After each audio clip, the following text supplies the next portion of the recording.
क्या बोले? फिर बोलना दोबारा। नहीं, आप बजट क्या बोलिए? नहीं, सभापति जी बोलिए। नहीं, सभापति महोदय, नहीं, जिन्होंने गोली चलाई वो आपका राम मंदिर बना रहे हैं।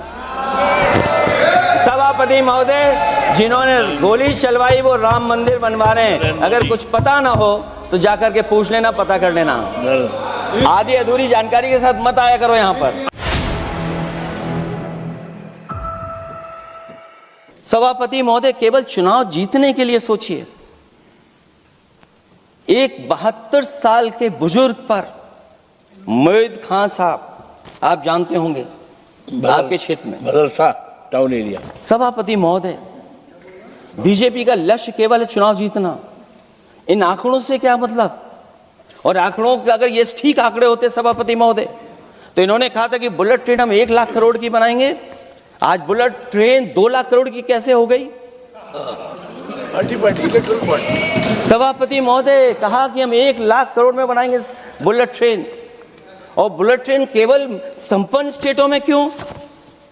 हमारे बंगाल, बिहार और यूपी में क्यों नहीं? और अगर आप हाई स्पीड बुलेट ट्रेन लाना चाहते हैं तो 1 लाख करोड़ का बजट दिया था, 2 लाख करोड़ बजट हो गया। यूपी में जब बनेगा तो पता नहीं कब बनेगा, कौन जानता है कब बनेगा। चुनाव जीतने के लिए इनकी सरकार के लोगों ने झूठा फंसाया। ये सब जुमला है, जुमला। झूठा फंसाया, और इसलिए फंसाया कि वो मुस्लिम है, इसलिए फंसाया। 72 वर्ष के बुजुर्ग को 19 महीने जेल में रखा गया। समाजवादी पार्टी को बदनाम किया गया। और केवल इसलिए कि चुनाव जीत जाए, आप अयोध्या का चुनाव जीत जाए, क्योंकि अयोध्या का चुनाव हारे थे आप लोग। मैं अयोध्या की महान जनता का धन्यवाद देता हूं कि उन्होंने कम्युनल पॉलिटिक्स का समापन किया है।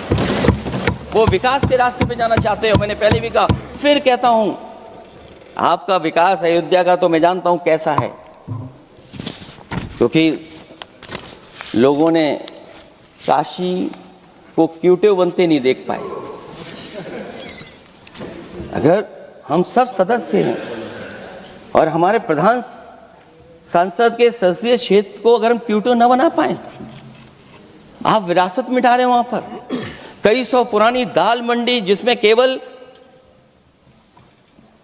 वोट नहीं मिलता, इसलिए दाल मंडी को आप डिमोलिश कर देंगे आप। अल्पसंख्यक बनारस। और इसको अयोध्या को जीतने के लिए 72 वर्ष के एक व्यक्ति को झूठा केस लगाया, झूठा फंसाया, जेल भेज दिया। और न केवल उसको जेल भेजा, बल्कि उसकी दुकानें और उसकी बेकरी पर भी बुलडोजर चला दिया आपने। क्या डेमोक्रेसी में हमारे बुलडोजर का कोई स्थान है क्या? हाई कोर्ट कहता है कि आप फैसला सुना सकते हैं क्या? कोर्ट कहता है कि आप कौन हो गए फैसला सुनाने वाले लोग? और फिर आप लोग कहते हैं कि हर घर जल और नल।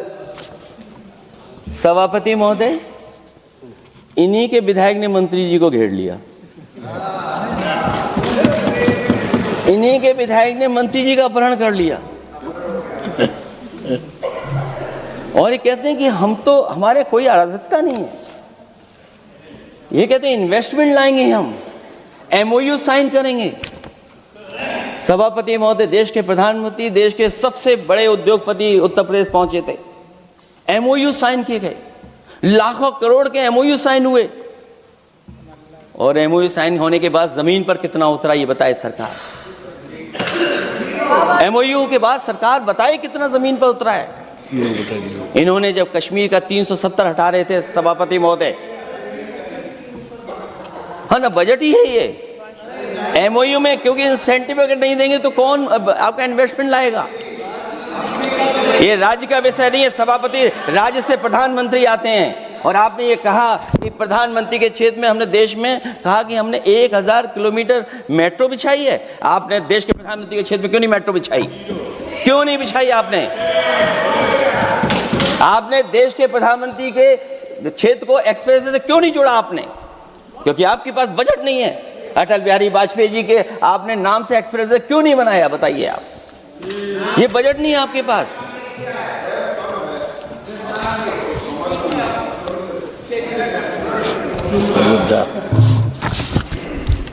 अयोध्या एयरपोर्ट घोटाला, एयरपोर्ट बनते ही पानी टपकने लगा।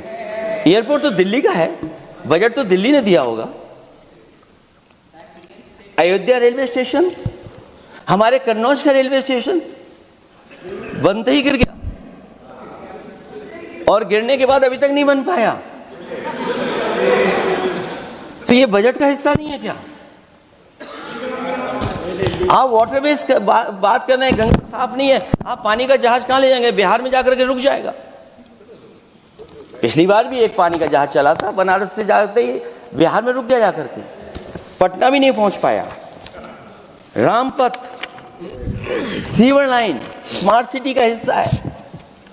आपका स्मार्ट सिटी कैसा है? इंदौर में पानी पीने से कितने लोगों की जान चलेगी सभापति महोदय? और कोई शहर बता दीजिए जहां कूड़ों का ढेर ना हो। जब देश के प्रधानमंत्री जी ने झाड़ू उठाया हो और उसके बाद भी कहीं कूड़ा ना हटे सभापति महोदय। भजन संध्या स्थल घोटाला हुआ, अंतर्राष्ट्रीय मीडिया सेंटर बनाया, उसमें भी पानी गिर रहा है। लाइट सजावट की चाइनीज आई हैं। हमारे देश का कारोबार कैसे उलझा दिया आपने? चीन और अमेरिका और थोड़ा बहुत रशिया, विदेश नीति तो असफल हुई है, लेकिन हमारा बाजार को भी पूरा बेच दिया। और चीन के सवाल पर सभापति महोदय, चीन हमारी जमीन पर भी निगाहें रखे हुए है और हमारे बाजार पे भी। इसलिए जो सरकार फैसला ले बड़ी सावधानी से ले। मैं कितनी बातें बताऊं वहां पर। सेना जमीन ले लिया, जमीनें जाने कहां चली गई हैं। इसलिए सभापति महोदय, ये बजट दिशाहीन है। ये 2047 में हमारा विकसित भारत तो नहीं बनेगा। और जिस तरीके से बेरोजगारी बढ़ी है, बेरोजगारी को लेकर के जो चिंता रही, हमेशा रहती थी, और जो सरकार ने बड़े बड़े फैसले भी लिए थे, जानकारी दी थी कि हम बेरोजगारी ऐसे दूर कर लेंगे। मेक इन इंडिया का जो सपना दिखाया था, आखिरकार मेक इन इंडिया का सपना कहाँ पूरा हो पा रहा है? मेक इन इंडिया का जो शेर था वो जंग खा रहा है सभापति महोदय। जो योजना लेकर के आए थे, एम्प्लॉयमेंट लिंक्ड इंसेंटिव्स, सरकार बताए कि हमें कितना उसमें लाभ पहुंचा है। 2024-2025 के बजट में इन योजनाओं के लिए 33,000 करोड़ रुपए आवंटित किए गए थे, लेकिन खर्च कितना हुआ? 1,700 करोड़ रुपया केवल। एक आपने पिछली बार सपना दिखाया था कि इंटर्नशिप की योजना, इंटर्नशिप वाली योजना जो घोषित की, जिसके लिए 10,000 करोड़ रुपए आवंटित किए थे आपने, लेकिन उसमें खर्च कितना हुआ है? 500 करोड़ रुपया। और जो लक्ष्य रखा था आपने रखा था 5 साल में 1 करोड़ लोगों को, लेकिन इसमें आए कितने? 1,65,000 लोगों ने फॉर्म भरा, ऑफर दिया उन्होंने, लेकिन फाइनली जिसमें ऑफर जिसका सिलेक्ट हुआ वो केवल 16,000 लोगों को काम पहुंचा है। सोचिए, हमारा देश इतना बड़ा, जहां करोड़ों को आप इस योजना से जोड़ना चाहते थे, केवल 16,000 लोग जाएंगे उसमें। ये आपको बेरोजगारी खत्म करने की योजना है आपकी?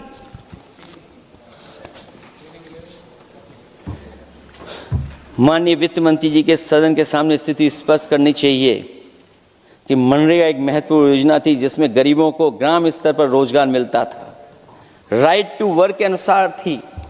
इस योजना को समाप्त करते हुए आपने क्या नाम रखा है? बीबी राम जी। और हमारे राम जी कहाँ बैठे हैं? कहाँ है हमारे राम जी? पीछे बैठे, जिन्हें बचपन से हम देखते आए राम जी।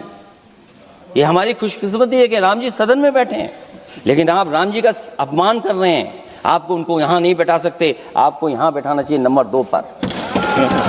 अगर आप सच्चे मायने में सभापति महोदय, बीपी राम जी, आप कृपया, देखिए वित्त मंत्री राम जी को ही नहीं जानती हैं। अखिलेश जी, हे भगवान, अखिलेश जी, आप कृपया बजट पे आ जाइए।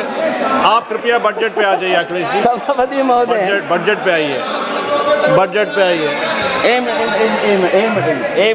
क्या बोले? फिर बोलना दोबारा। नहीं, आप बजट क्या बोलिए? नहीं सभापति जी, बोलिए। नहीं। सभापति महोदय, नहीं जिन्होंने गोली चलाई वो आपका राम मंदिर बना रहे हैं। सभापति महोदय, जिन्होंने गोली चलवाई वो राम मंदिर बनवा रहे हैं। अगर कुछ पता ना हो तो जाकर के पूछ लेना, पता कर लेना। आधी अधूरी जानकारी के साथ मत आया करो यहाँ पर। अब आप बताइए सभापति महोदय, बीबी राम जी नाम बदल दिया आपने। यूपी जैसा बड़ा स्टेट, उसको क्या मिलेगा अब, जहां पर 1000 ग्राम सभाएं अर्बन हो गई हैं। जब 1000 ग्राम सभाएं अर्बन हो गई हैं और 40% व्यय प्रदेश सरकारों पर डाल दिया गया है, ये स्कीम कैसे चलेगी आपकी? मैंने पहले ही कहा था कि एमएसपी की लीगल गारंटी मिलनी चाहिए। और जिस तरीके से किसान आत्महत्या कर रहा है, एनसीआरबी के आंकड़े सरकार के पास होंगे कि किसान कितनी आत्महत्या कर रहा है। जिन्होंने ये कहा कि 2022 तक हम दोगुनी आय कर देंगे। आप बताइए, आलू की पैदावार की क्या आय दोगुनी हो गई? धान की पैदावार करने वाले की आय दोगुनी हो गई। आपको गाय से बहुत प्रेम है। हमारे क्षेत्र में खुद एक काऊ मिल्क प्लांट बना, यूपी का पहला काऊ मिल्क प्लांट। आपकी सरकार ने उसको बंद कर दिया। आप कहते गाय की सेवा करो, लेकिन पहला यूपी का काऊ मिल्क प्लांट वो आपसे बंद हो गया। अगर शायद हम ऊंट के मिल्क की चॉकलेट बना रहे होते उस प्लांट से, तो वो प्लांट चलता रहता। आय दोगुनी कितनी हुई है बताएं सरकार? मत्स्य पालन और पशुधन विकास की तरफ सरकार का कोई ध्यान नहीं है। सरकार का कहना है कि वित्त अच्छी हुई है, लेकिन क्या कारण है कि एफडीआई में लगातार कमी आ रही है? विदेशी इन्वेस्टर्स क्यों बाहर ले जा रहे हैं? भारत में इन्वेस्ट करने के लिए क्यों नहीं इच्छुक हैं? और शेयर मार्केट क्यों इतनी जल्दी गिर जाता है? रुपए के मूल्य में डॉलर के विरुद्ध निरंतर गिरावट आ रही है। और इसके बाद सभापति महोदय, इस डील और ढील के बाद हमारा रुपया कहां होगा, ये सरकार जरूर बताए हमें। मैन्युफैक्चरिंग में कोई सुधार नहीं हो रहा है। अभी भी हम जीडीपी के 15% पर मैन्युफैक्चरिंग पर निर्भर हैं, जबकि मैन्युफैक्चरिंग के शेयर मेक इंडिया के अनुसार अभी तक 25% होना चाहिए था। इससे स्पष्ट लगता है कि मेक इन इंडिया, आत्मनिर्भर भारत और पीएलआई योजना सफल नहीं हो पाई हैं। और उसी का परिणाम है कि आज हमारे नौजवानों को रोजगार और नौकरी नहीं मिल पा रही है। सरकार उद्योगपतियों के साथ खड़ी है। सरकार द्वारा लेबर कोड्स लाए गए हैं, जिन लेबर रिफॉर्म्स के रूप में दर्शाया जा रहा है वो लेबर कोड एम्प्लॉयर के हित में है, लेबर के पक्ष में नहीं है और मजदूरों के नहीं है। अब अधिकांश उद्योगों द्वारा लेबर को कोई भी नौकरी से निकाला जा सकता है। इतना तानाशाही होगी कि जब चाहेंगे तब निकाल देंगे। उनके 8 घंटे से अधिक काम कराया जा सकता है। परमानेंट एम्प्लॉयमेंट की बजाय कॉन्ट्रैक्चुअल एम्प्लॉयमेंट की व्यवस्था की है सरकार ने। सोचिए, यही सरकार है कि सबका साथ सबका विकास। एयर पॉल्यूशन को लेकर के मैं पहले ही कह चुका हूँ।